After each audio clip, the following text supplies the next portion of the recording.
Okay, this actually comes from the other continent. I got on Reddit and told people I was coming.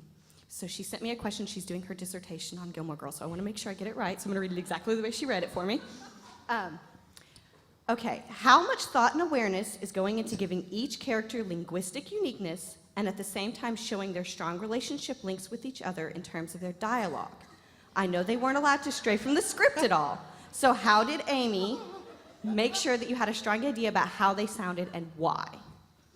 Where did that come from, and how do you write it? That person went to college. That's unfair. As far as I know, it is her doctoral dissertation. Yeah, you lost me at linguistic. Okay, basically, from what I could figure, she just wants to know, how did you make sure that every person sounded different, but still maintained a relationship between each other?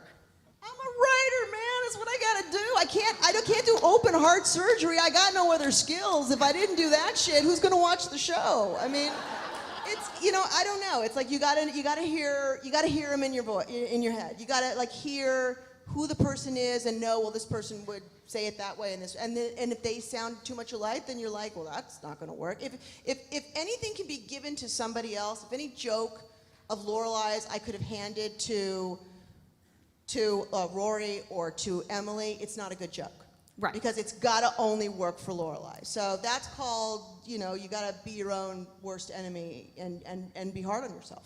Yeah, and the actors feedback in that too. I mean, in a TV show, you have the luxury of getting to know the actors from week to week, and we writers adjust from week to week for their voices, their strengths, all of that stuff. They bring a lot. They're in it with us equally. And just real quick, I have to say, Lauren, I absolutely adore you. And Matt, I have to thank you because I did not watch this show until it came on Netflix because I watched you with Carrie Agos. Fell madly in love with you. Thank you. I watched everything. I'd worked my way through everybody else. Of course, I'd watched Dirty Dancing as a 4-year-old. Nobody puts baby in the corner. I think she gets it from me. And so I have to thank you because you introduced me to this amazing cast. And the past few months of my life have been amazing because if life sucks, you go and you sit down and you're like, I'm gonna go watch Gilmore Girls, and my life is much better now. So thank you all for everything that you do. Thank you for coming to Texas and dying in all of our lovely Texas heat. I know, Alexis, you're probably relatively used to it. Jared, you're used to it by now. But thank you, so. Thank you.